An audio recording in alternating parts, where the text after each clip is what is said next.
Aloha and welcome, Inspired Moneymakers. Welcome to Inspired Money, the live stream podcast. This is episode 3 of our series, The Taste of Success, Unveiling the Secrets of Fine Wine Collecting. I'm Andy Wong, your host and financial advisor at Runnymede Capital Management. In this episode, we are going to embark on a sensory journey where the art of winemaking meets the science of taste. From the vineyard, I can't even speak, and this is just about wine. So from the vineyards of Bordeaux to the cellars of Napa Valley, we explore the intricacies of fine wine collecting. Our topics today are going to be the art and science of wine tasting, a journey through wine regions, building a personal wine collection, the economics of fine wine, and the intersection of wine and culture. Before we get started, I want to share a secret with you. I do not drink.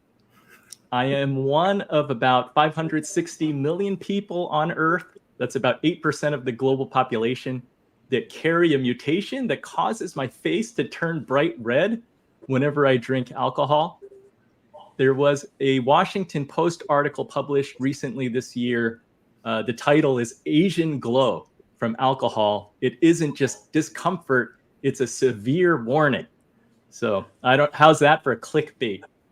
So our panel today can teach me a lot, or they have their work cut out for them, depending on how you look at it. Let's welcome in our panel. We have Nicholas Baldelli-Boni, who lives in Tuscany, Italy. He can trace his family roots there for over 900 years. He ran a winery outside of Florence and works with luxury tourism and invests in real estate. A very, very old family and close family friend. Nikki, welcome.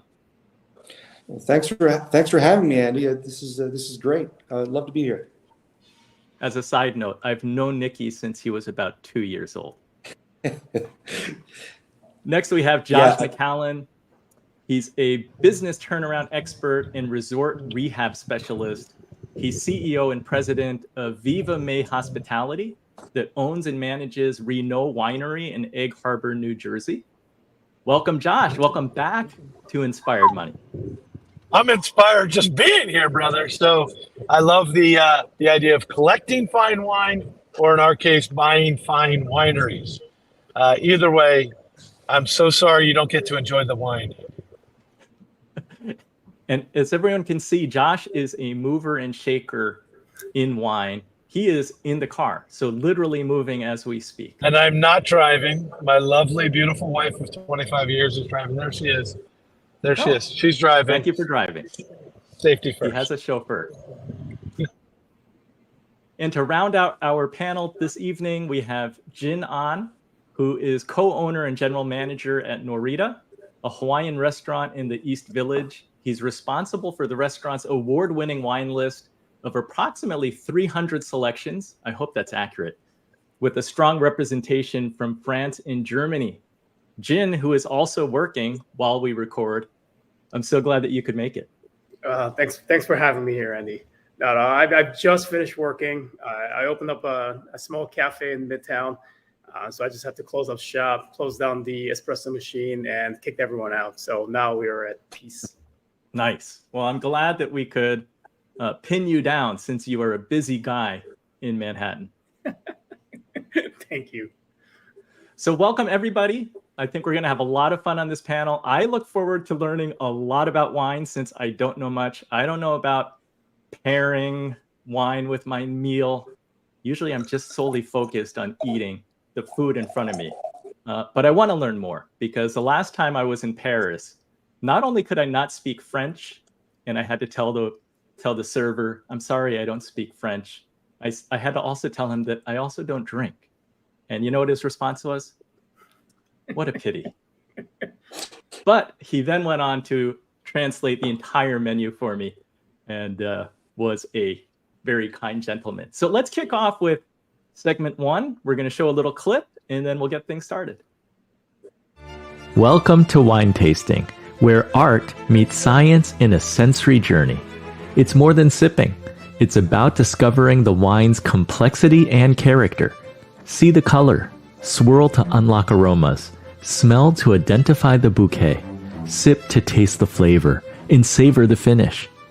Wine tasting involves techniques like visual examination, olfactory evaluation, and taste analysis. It's an exploration of vintages, comparisons, and unbiased evaluations. Whether a novice or a connoisseur, understanding these nuances enhances your enjoyment of wine. So grab your glass and let's explore taste, texture, and tradition. Cheers to the art and science of wine tasting. Nikki, can you kick us off? What's the first thing that you notice when tasting a new wine? Well, of course, we're going to look at color, and we're going to look at the olfactory sensation. So we're going to look at smell. And, as long as the bottle is not corked, it's fairly difficult over here to find really bad wines. So if the color's there and there's a good bouquet that may even come out, a little later on after you've opened the bottle, especially if it's not been prepared before, then you should be fine. And Jin, since you are the expert among us, this is your profession. How do you approach olfactory evaluation? Well, so we are faced with doing blind tasting almost every week and sometimes almost every day, whether we like it or not, because it's part of our nature of the restaurant that we have built. There's a lot of diners who come out there who want to either, one, show off their wine, or two, share a great wine, or three, they'd say, I got something really weird. Can you blind this? And we're always stumped by it. How to evaluate olfactory sensation? Well, there's many ways of starting it, but the first thing that you want to go for, since you mentioned olfactory senses, that you smell for any flaw. That would be the first step that you look for. Is the wine flawed? And the flaw could be what they're saying, that does it have TCA? What we commonly call it is corked. And that would be the first step that you look for. And sometimes you smell for whether the wine is oxidized, or if there's some sort of sense of maltorization that happened. And that could happen due to poor storage condition. And especially if the wine is relatively young and you smell something like nutty caramel-like flavors or smell that comes through, then you know for a fact that there's something that happened to this wine, and then there's some sort of poor storage conditions that happen. So those are the things to look for. And after that, if the wine is sound, meaning that you are free from all this flaw, then you really go into, one, what kind of fruit profile are you detecting? Are you, especially if you swirl a white wine in your nose, are you getting a bright fruit such as citrus fruit like lemons and limes? Or are you looking for something a little bit richer and deeper, such as apples and pears? And you could also break that down. And then that's when really the evaluations start to happen. And then after you look for the fruit, you look for non-fruit characteristic, and then so on and so forth. So you constantly go down the line to see how much the wine has to show you. And if the wine has more to show you, the wine generally is very complex. And then, of course, once you do the sight and the olfactory sensation check, and then you go into the palate. And then once you do all that, you evaluate the wine based on if the wine is sound, if the wine delivers joy, if the wine is in balance, which is one of the most important thing, and then if the wine is complex. And then you sort of go down the line once again and deduce what the wine is and what you think the wine is. And most importantly, for people like me who actually like to enjoy wine, if the wine is enjoyable. You guys are going to empower me to sound so much more cultured than I was before this episode. Can you give us some tips on, like, for beginners, palate identification? Where does one start? Is that a question for me? Or yeah, that's for you. Okay. For beginners, that's a tough one. Beginner is always hard. I think the best way to do it for a beginner is drink with people who has more knowledge than you do. And then that would be, I think, the biggest asset that you carry. If the moment that you start tasting wine with people who know a little bit more than you, but without any sort of condescension, without any sort of I know more than you do, I'm better than thou type of attitude, then you're going to learn so much more.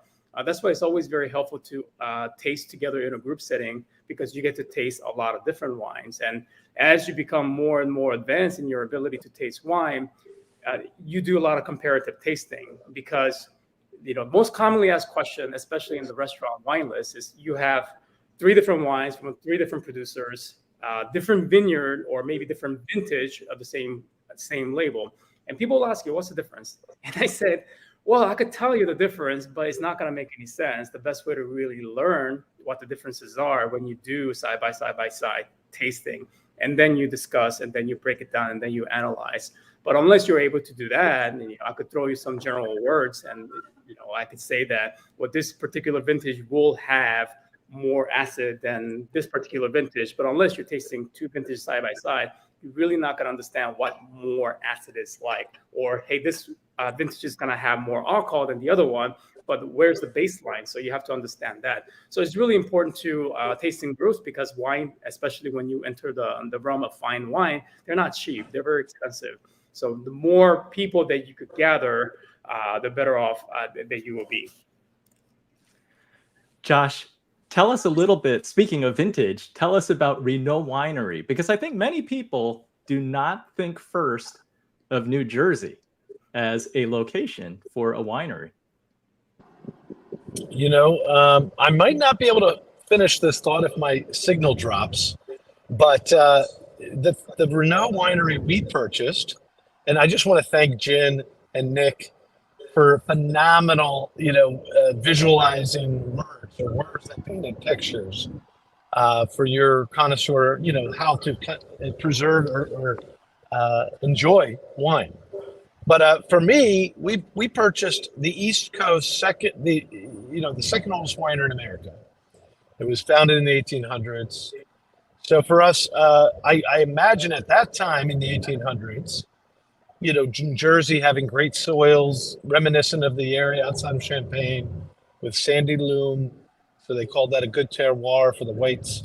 There was probably more wine consumed and produced on the East Coast in the 1800s than in California, I think, with the population being outside of New York and the East Coast. But we bought it because it had this great history, French family to thriving during Prohibition through nefarious means, and today being a luxurious resort that our team helped restore.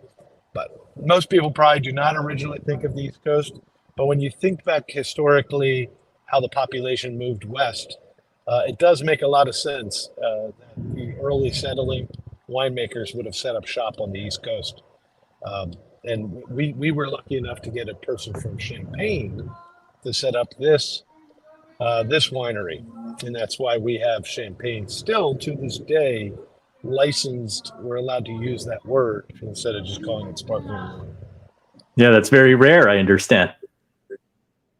It is, and we always have to prove our legacy whenever we produce another bottle and a new label. There's a whole legalistic process you have to go through. And so we have to prove evidence of all that history, which is kind of the reason we bought it, because we love the story.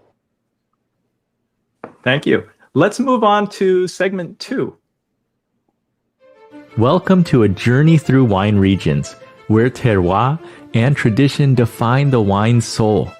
Terroir, the unique blend of climate, soil, and local practices, shape wine's character. In the Old World, like France's Bordeaux, in Italy's Tuscany, terroir is key and wines resonate with history. In the New World, regions like Napa Valley and Australia's Shiraz blend innovation with tradition. Emerging areas like Chile and Argentina add new flavors to the wine world. Whether it's New Zealand's cool climate or Argentina's warm terrain, terroir guides the winemaker, giving each bottle a sense of place. So raise your glass to the world's wine regions where terroir and tradition connect you to the land and the art of winemaking. So raise your glass to the world's wine regions where terroir and tradition connect you to the land and the art of winemaking. Cheers to a journey where every sip tells a story. Nikki, you have one foot, always have had one foot in the US, but then another foot in Italy. You're very rooted in Europe, a long family history. Can you talk a little bit about old world wines versus new world wines? Well, obviously, we have traces of wines being produced since the Etruscan times, so even earlier than the Romans, and I think even earlier than that. They've actually even recovered clay jars on the bottom of the Mediterranean with old wine in it, though I doubt I'd try to taste it, but someone has, I think, and it wasn't particularly good, but it was preserved. So we have traces of wine for thousands of years back, and I guess now it's been finessed. But I think the U.S. has been producing wine. I think not just as long, but I think they've been producing wine for quite a while. It's just not become as well known or as famous for a while. Maybe out of poor trade or the snobbiness of the Europeans. That could very well be the case up until, I think, the 1960s, 1970s. And then you have all these wineries emerging in California. It's absolutely fantastic jobs. I mean, I like U.S. wine. And there are great wineries in New York State and in New Jersey. And one other thing is, I guess, that climate change, as much as, whatever cause you attribute to it, it is changing. And that makes for a lot of regions to become producers that couldn't produce before or not so effectively. Nikki, Chris asks a very loaded question. What country makes the best wine? Okay, well, I'm going to answer that inappropriately. And the reason why I say that is, the old saying was, and people tend to repeat this to you over and over again, and they'll come and they'll say, well, the French, they make gold wines with silver grapes, and the Italians, well, they make silver wine with golden grapes. And I'm going to quote the great Homer Simpson and say, when he defined the French as being cheese-eating surrender monkeys. So Italy makes the best wine. Thank you. All right, the controversy has begun. Jin, am I even saying terroir or terroir? Am I saying this correctly? I think so. I mean, we all bastardize whatever the French word there is and German words there are.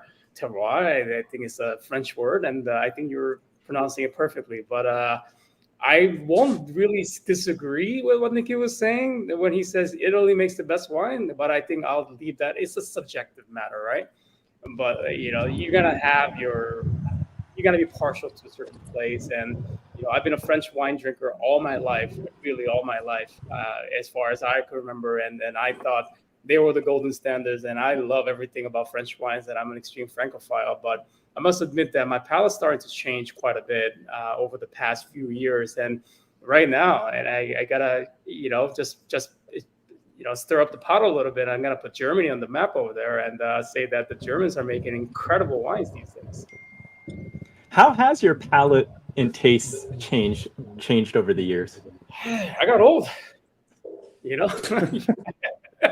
If you ever speak to the chefs or anybody, who used to, sell food and then same thing, when you're growing up, everything that you want is salty and spicy and sweet and crunchy. Like that's the only thing that you want in life, something very extreme, on the extreme spectrum.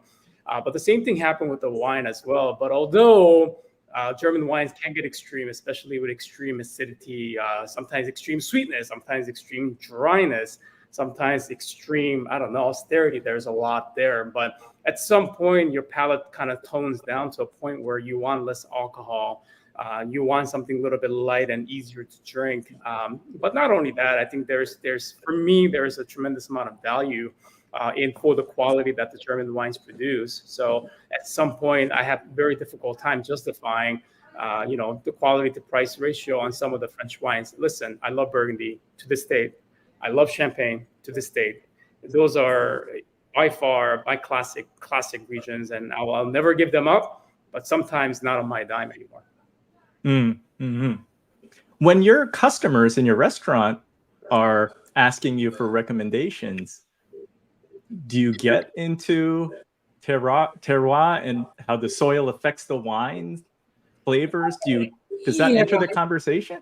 I mean, it depends. If Andy, you're at the restaurant, you're asking me that questions, I'm just gonna skip over that because there's not gonna be a lot of connection there. But if someone who understands something about terroir and they'll ask me a very, very valid, legitimate question that tells me they understand a little bit more, then we'll dive in more in detail to form a discussion. Not really to tell them, drink this, you're gonna, I'm not gonna regret it. But like a lot of times when a guest asks that type of question, they want to learn more. And if I have something to teach, I'm not gonna have everything to teach all the time. I'm not an expert in every field. I may know something about the wines that I have on my list, and that's why they're on the list. And I could share my experience and my knowledge on that. And if it involves terroir, if it involves, what kind of soil type there is, what the elevation is, et cetera, then I'll share that with that particular people. But chances are, who's going to ask that kind of question is, I don't know, maybe 1% of the wine drinkers. All right, I can pretend to be the 1%. Josh, what do you like to drink? Well, I just want to compliment this little panel here. Jen, thank you for that. And one of the things about terroir, if I can comment on that, is my wife and I and the group we're part of, we always talk about wanting to connect, create spaces where you feel connected to earth, to the soil, to nature in some way. We call it the unplugged experience at our resorts. And so when we purchased the winery, we just dove deeply as we could, being investors and kind of restoration specialists. We wanted to cultivate an entire culture around the wine. So we ended up designing seasons. Obviously, the seasons of nature are already there, but the entire programming order came around the terroir and what's going on for the grape.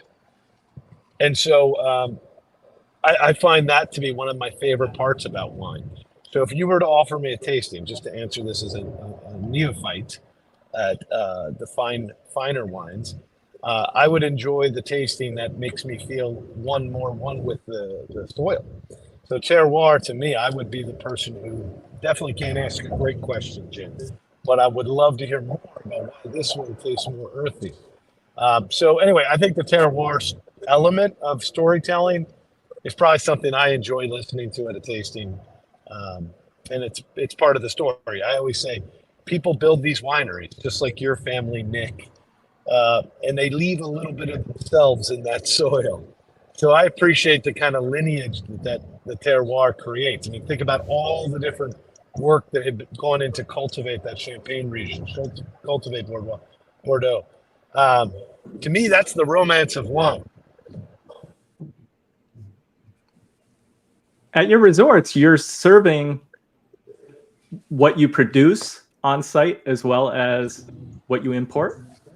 So we do not, because our brand name has winery in it, we only sell our wines, and our wines are curated between our grapes and the grapes we have to aggregate more grapes, of course, because we produce a high volume, a lot of guests, thousands and thousands of cases a year.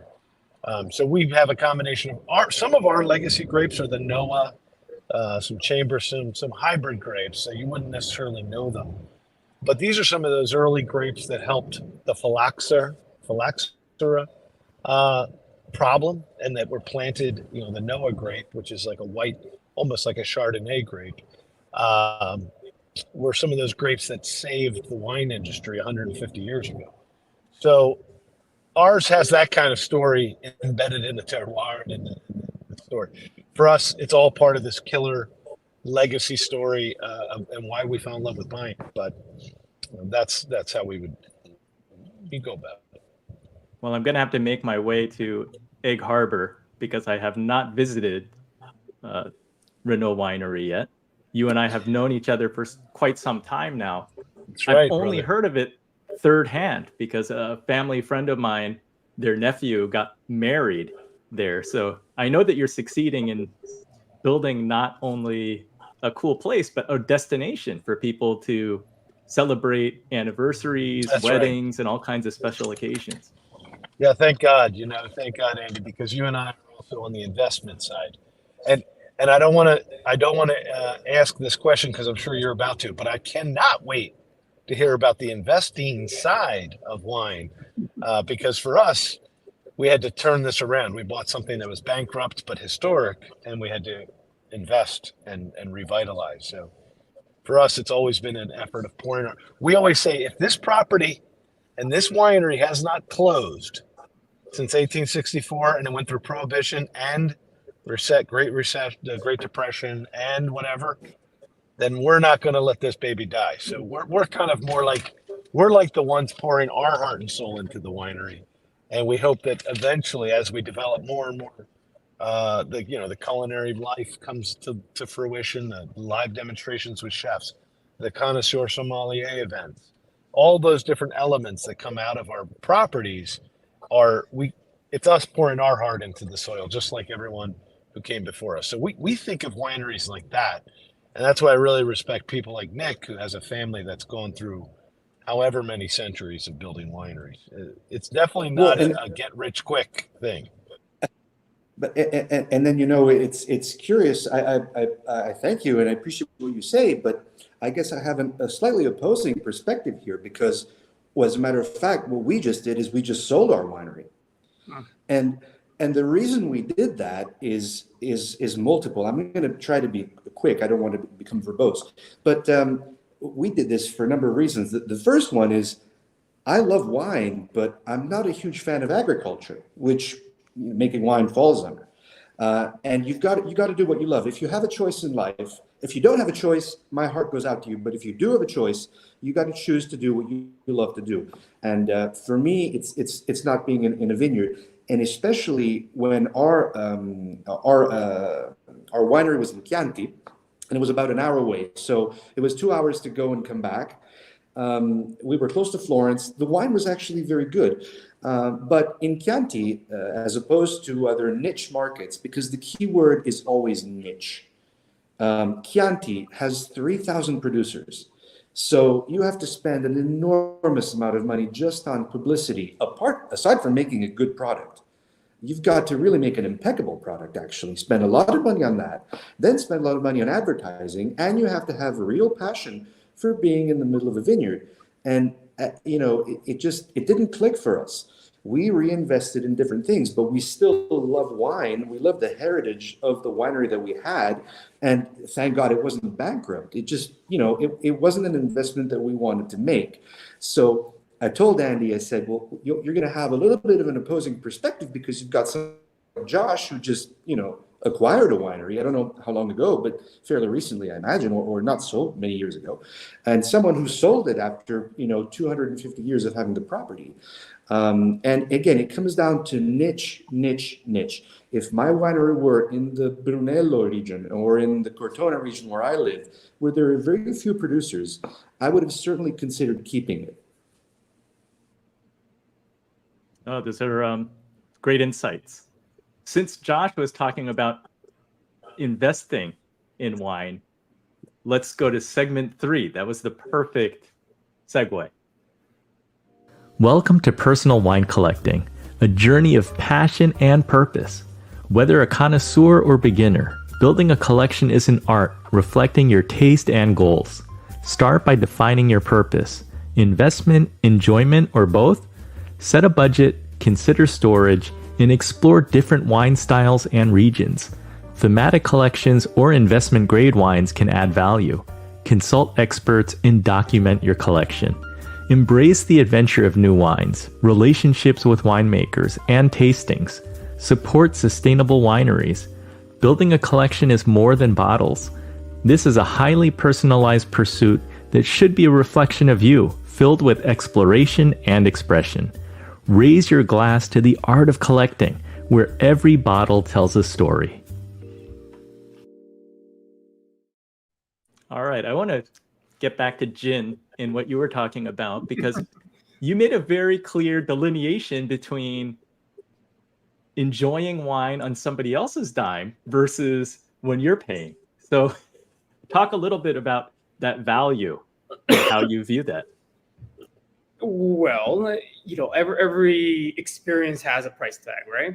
I just don't think that every experience or every bottle is priceless. I think the only thing that is priceless is something that you could put some sort of I don't know, emotional attachment to it. And if there's something that's emotional attachment to it, no matter how expensive or how cheap it is, priceless for you. So that's how I see it.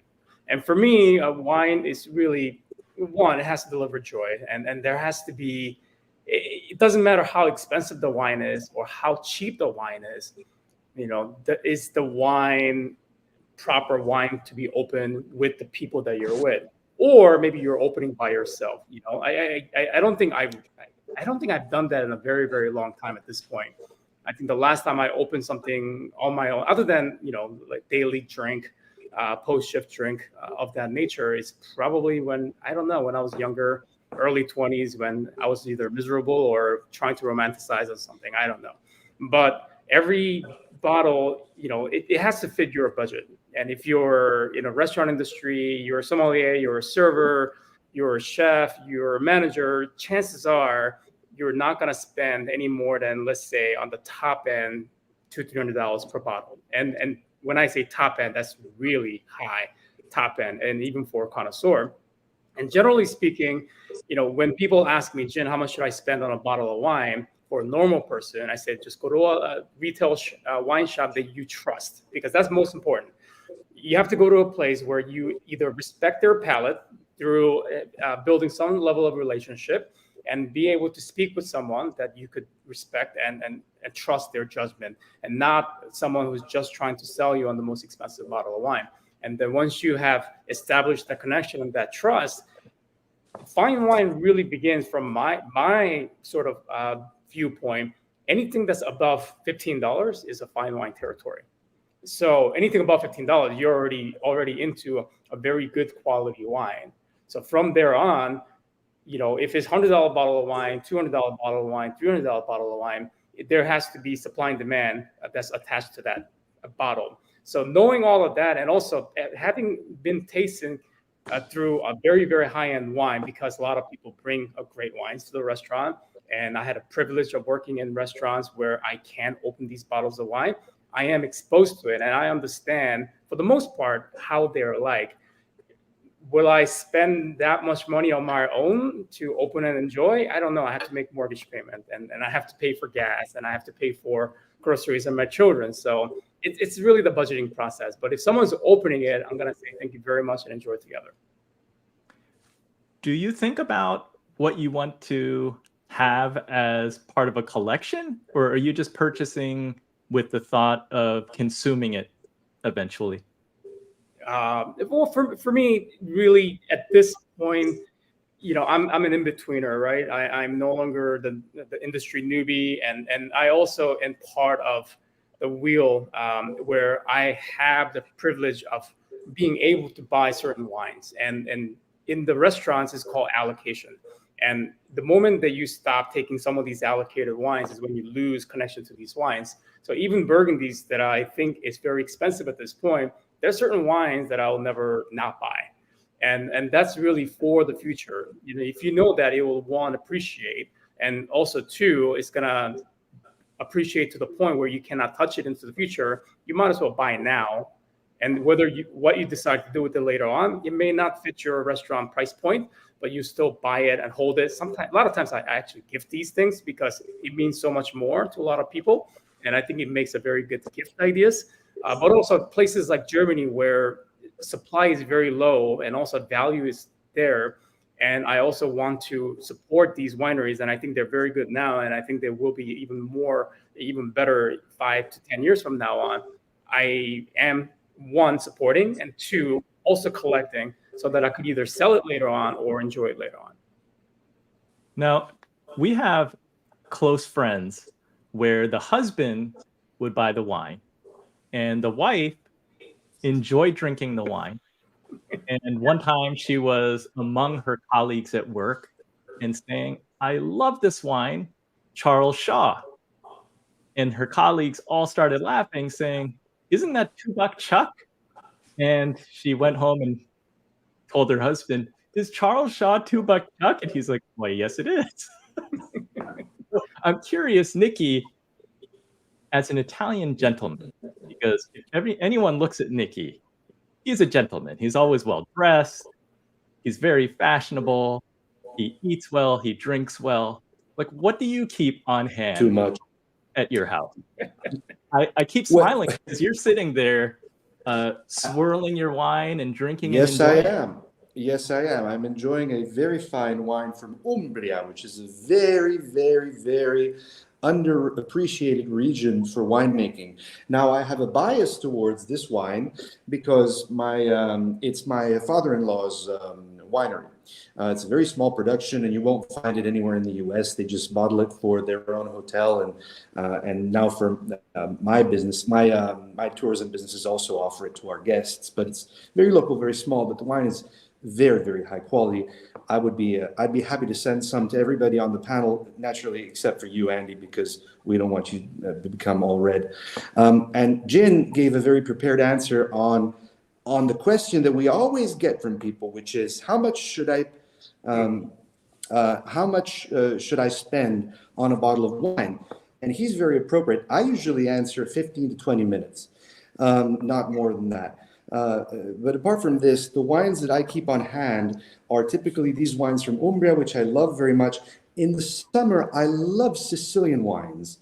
They are so fresh and so ideal when the temperature just goes a little bit too high to enjoy something like an Amarone, which is going to be, you can't really drink Amarone in the summer. Only someone who's suicidal is going to do that. You'll feel ill if you drink it in 100 degrees.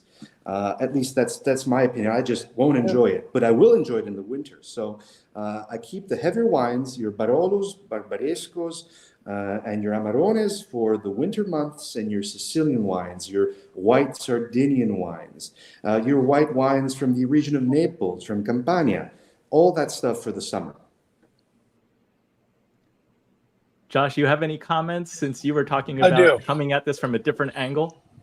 I do. I just want to compliment. I want to compliment everybody. I wanted to hear the answer to what is the right amount to pay. I heard you say over $15. Did I hear Nick say over 15 minutes? No, is that what I heard you? No. I said. So when they ask me how much should I spend on a bottle of wine, my answer is 15 to 20 minutes. So you are making a joke, right? Like I'm just making sure. Okay, yes. Because you are a fine Italian gentleman, as Andy said. Here's one experience that might impact you guys that many of you probably have had. About a half a year ago, we were at a wonderful event, I think in Dallas, and there was this charity auction going on. And they said, if you put X number of dollars, I'll take up to 20 people and we'll go to a private collection. All the money will go to the charity, and my family will let you taste through the collection. So we did that.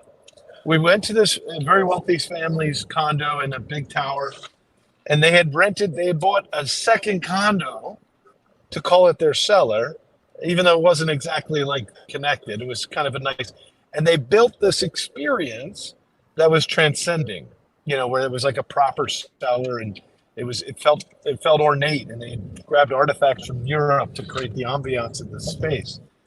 And that moment made me feel like there's the value of the wine collection.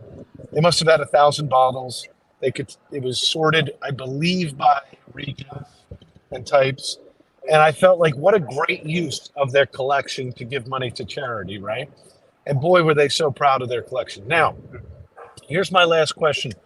I would love someday to get to the point of collecting wines. And I think I would follow Jin's idea of leveraging our ability to go to restaurants and multiple bars to get it curated into me almost, maybe buy it from the curators. But that is not my station in life right now. I have 10 children and I'm very busy. So all I'm doing, I'm out building wineries. By the way, I want to comment on your point, Nick. You made a great point that a winery, sometimes people forget this, is mostly an agricultural investment. Unless I've heard of other types of wineries that are really just the finishing, or they're just really just a collection of cellars. But, one of the things that my wife and I were drawn to in this investment was the agricultural component, because we're like farm to table, that's our kind of cuisine of choice and very earth inspired. But I will tell you, Nick, you know what the secret was for us to turn this around to make it very profitable? Is we didn't put all of our eggs in the basket of the wine. So we bought kind of the perfect hack. We were able to buy something that was beautiful, that had great history, but really we let the operating businesses be related to tourism, substantial tourism, usually through cuisine and catering. And that allowed us to become a very large winery, within just a few years, because we focused, it was like reverse engineering. So if 100,000 people are coming to see us every year, of course we're going to be a successful winery. So that allowed us to spend more on the custom crush and the partners, and that's how we were able to get better wine right away while we build out our own mechanisms in our grapes. So I agree with you. To go straight into wine to make money is usually not the right choice. And I think it's always been a misnomer, Andy, for you too. I imagine you've always heard my story that it's mostly about the traffic and the volume that allows for the wine to be successful. But someday, Jen, you and I, we're going to get with curators and we're going to start our wine collection, brother. Sounds good. But you better get ready to drink some German wines. They're the ones, huh? I also want to visit Nick. I want to visit Nick's cellar. He must have a good. Yeah, I will take some German wines to Nick's cellar. No, absolutely, guys. Come on over to Italy. We'll do an episode from here. It'll be fun. And to further what Josh was saying, and he's absolutely correct. You've got to tie the wine into something else that'll give you visitors, that'll buy bottles, and they'll give you publicity and all that. It just didn't make that much sense for us because we are lucky enough to live in one of the tourist hotspots of the world, which is Cortona, which is where, if you've ever heard of the book Under the Tuscan Sun, it was written here, the movie was filmed here, and that made us really boom in the 90s. And now it's one of the major tourist attractions in Tuscany. Whereas where our winery was a very beautiful area, not really that developed, and there was nothing much there. So even your rental prices for houses, for your anything that has to do with tourism, you're going to make significantly less money off of in a location like that. Whereas what we did was we sold the winery and reinvested over here where things, you can sell things for, many times more.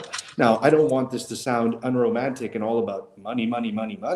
It's not about that, but you do have to pay the bills. Yep. You probably did the right thing, sir. But boy, would I have loved to try that Chianti someday. That your family. I have some left. I have some for you. I have some left over for you. Well, I love the idea that one has to chase their passion.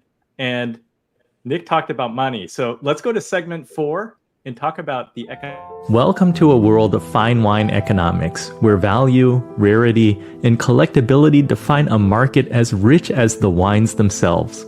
Rarity, with limited production and unique vintages, drives value, while the producer's reputation and global trends shape the landscape.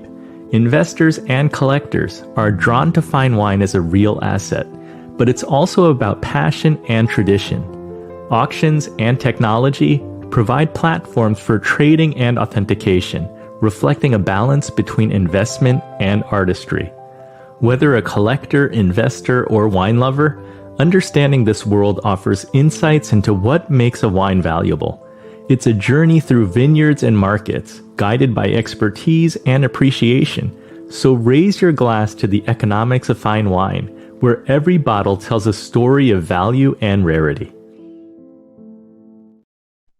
Nikki, you talked about loving the wine from Umbria, and your wife's family produces that wine. It sounds very exclusive. Is it therefore very expensive? Not really, not at all. Well, first of all, she's not my wife yet. It's only been 12 years. Give me a little bit of time here. I don't, want to commit. So we have a child, and it's been 12 years. So I don't really want to commit so early. Because don't stress me about this. But the wines in Umbria are underappreciated because Umbria has historically undersold itself. And what we're seeing now is a lot of influx of tourism into regions like Umbria and Marche. even less people know about Le Marche. Now, I'm sure you guys have heard of it, but a lot of people don't. And therefore, you're going to find some fantastic wines at some extremely good prices with respect to, again, Tuscany. So your Montepulciano, your Brunellos and all that. You'll probably, look, I can make an example. There is a region, a winemaking region called Montecucco, which is, I would say, probably all of 10 miles away from Montalcino. It's just on a different side of the hills, okay? One is the denomination Montecucco. One is the denomination Brunello di Montalcino. You can find wines that are, I would say, just as good as the very high-end Brunellos for a third of the price, just because they're 10 miles away. So imagine what a region away does. And these are fantastic wines. The price point on my wife's family's wines isn't that high at all. I mean, we're not talking about luxury wines by any stretch of the imagination. We're talking maybe about a wine that would cost, over here, if you bought it from the cellar, it would probably cost you, I don't know, 20, 25 euros maybe. Send it to the States, pay your import taxes or whatever. I'm not sure how much that is. This is probably a $50, a $45, $50 bottle of wine. So it's nothing, it's nothing incredible. That's after all the taxes. So you really do find some really good price points on wines from regions that you don't really know of, and a lot of them will cost even less. Because I was talking about the top-notch wine of that winery. You can go down to one of the basic whites, which are still excellent, and that's a €7 bottle, which will cost you $15, $20. And as Jin was saying, that's enough for a fine wine. It really is. Jin, what factors do you consider when valuing a fine wine? Well, I mean, I don't really put a value in the fine wine. The market does that for us. And the market's driven by, of course, there's going to be a group of people who are the movers and who are the trendsetters. But usually over time, you could also see where the market's going. And from what I've noticed in the past, let's say 5 to 7 years, where I actually been paying attention to where it's headed, everything comes down to supply and demand. And the type of the wines that have exploded in the past few years, Burgundy and Champagne, especially the grower Champagne, there's just not enough supply there. So if, let's say, they're making 1,000 bottles, we're talking about 1,000 bottles available worldwide. And these were not supposed to be luxury wines either. They were produced by farmers who ended up bottling the wines themselves. And over the past 20 years, they went from no one knowing who they are into the entire world wants them. So when the entire world started to demand their wines, their wine prices went from, let's say, $50, just like what Nikki was saying, $50 when it goes through all the import taxes and things like that. But probably their release price was about $20 in that country. But when the world started to demand them, and they demand them, every single person wanted them, now their price is close to 4 figures. And wow. A lot of that money gets passed down to the producers, but majority of that money really goes down to the middleman. And that has been the trend of the past 5 years or so. Which is tough. I mean, it's always tough when the middleman collects more than the source. Yeah, I mean, it all started with the Burgundy prices breaking, right? I think at some point, I hear a lot of stories from the old timers. Oh, I used to pay this for this money. I ate this bottle, and there's a story about Domaine della Romanée-Conti, DRC. I think that everyone pretty much knows what kind of wine they are, how high of the quality they are, and I shared the story with my staff that I used to be able to, about 20 plus years ago, if I really wanted to taste this wine, I could pull my resources and buy these wines for about $500-$600 per bottle.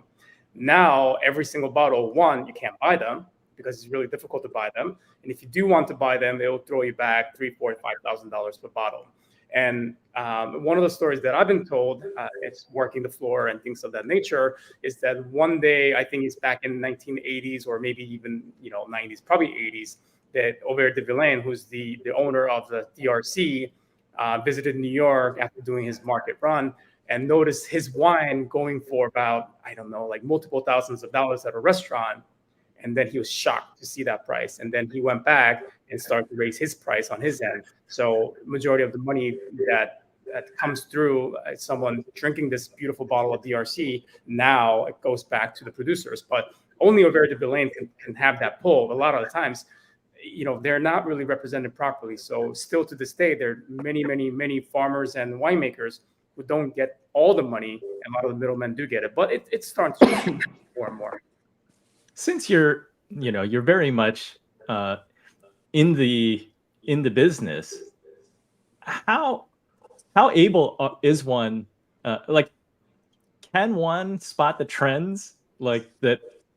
Sort of these external market-driven trends. Can one predict like what will be happening over the next 3 to 5 years or 10 years, and therefore position their collection accordingly?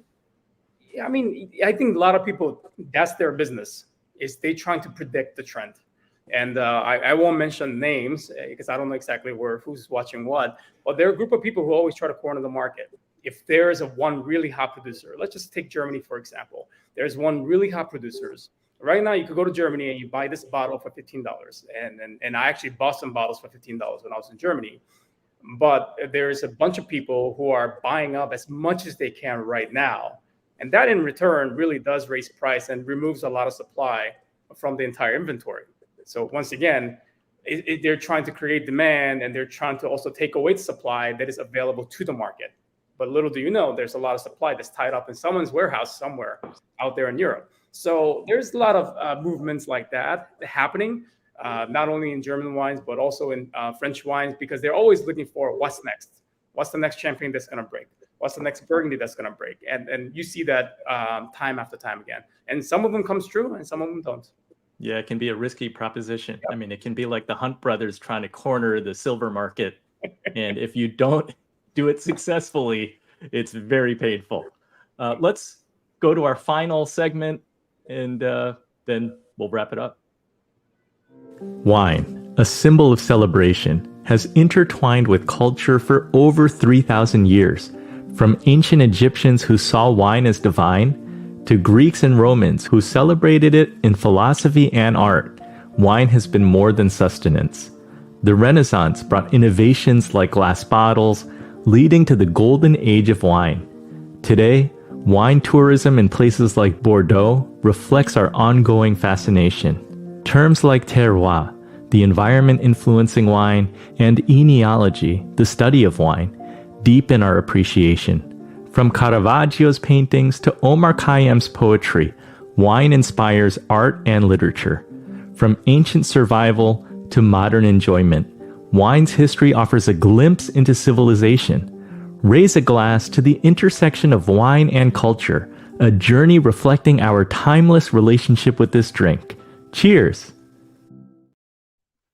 So Josh, since you are still in the car and moving, what are your thoughts on like the cultural aspect and the cultural significance? Because you have history there at Renault Winery. But again, I don't know if I you think can hear me. New Jersey's not a place where people think, oh, it's a hotbed of culture. And we lost him. Oh, we lost him. If we can Uh-oh. all go to Italy to visit Nikki, not only do you get great wine, you also get great gelato. You know something about that, don't you? I know quite a bit. If that had made you turn red like wine, you'd be dead by now. Exactly. Oh, Josh is back.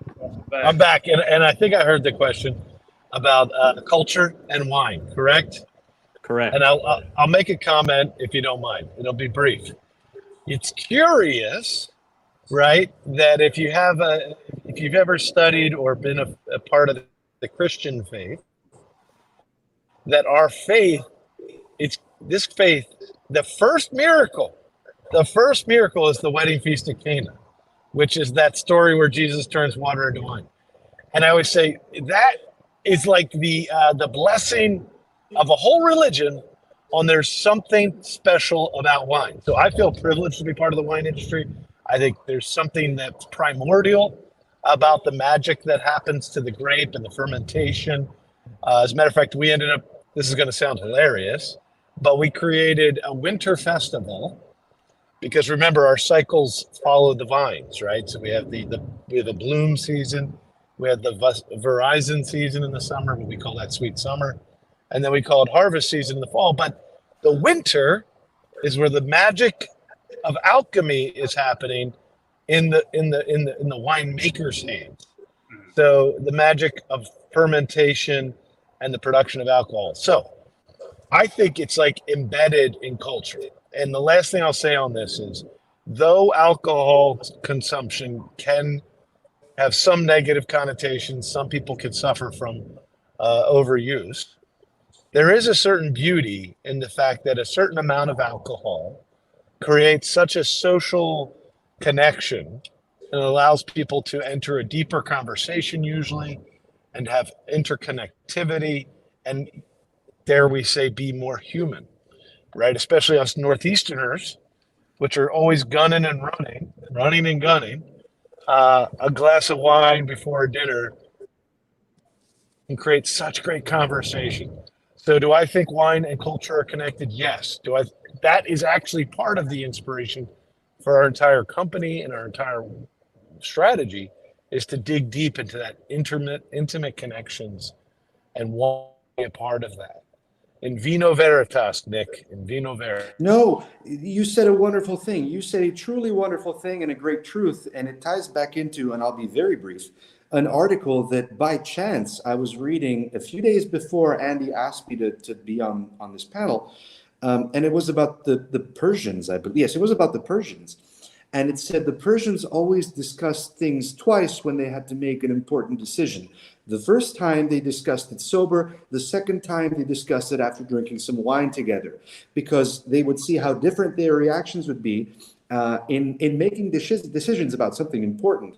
And also, it furthers the humanity. So you're very right, Josh. That was a fantastic way of putting it. Jin, any final thoughts? Yes, I agree.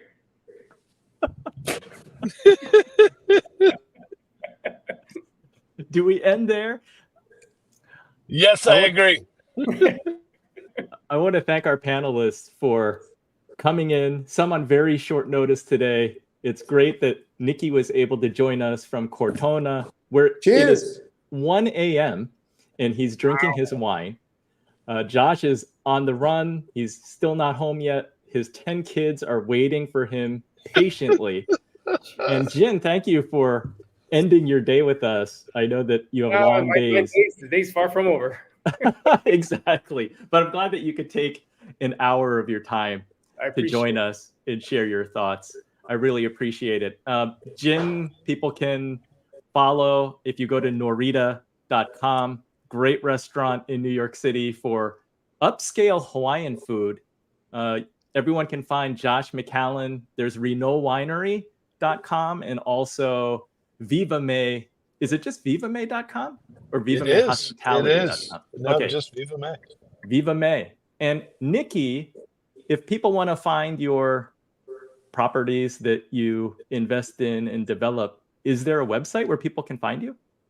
Well, there's an agency that runs things for us, but if you want to look on Instagram, you have to look for Nello's. Our property's name is Nello's, the brand new one, the big one that we just redid. We don't really have links for the other ones because they're in the cities, but the new one is on Instagram, and the website's coming because we just finished the renovation at the end of last year, and then we worked our tail off this year, and we're still not done with all the pictures and all the small details that we need to do it right. But we have people in there right now, and they're happy, so I'm happy.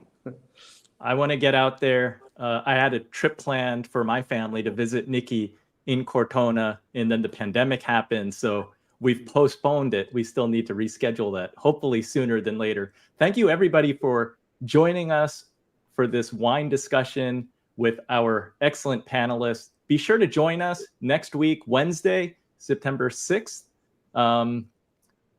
We're talking about investing. It's Foundations of Investing. I don't have the exact title, but it's going to be at the YouTube channel. That's youtube.com/inspiredmoney. Thank you, everybody, for joining us, and we'll see you next week.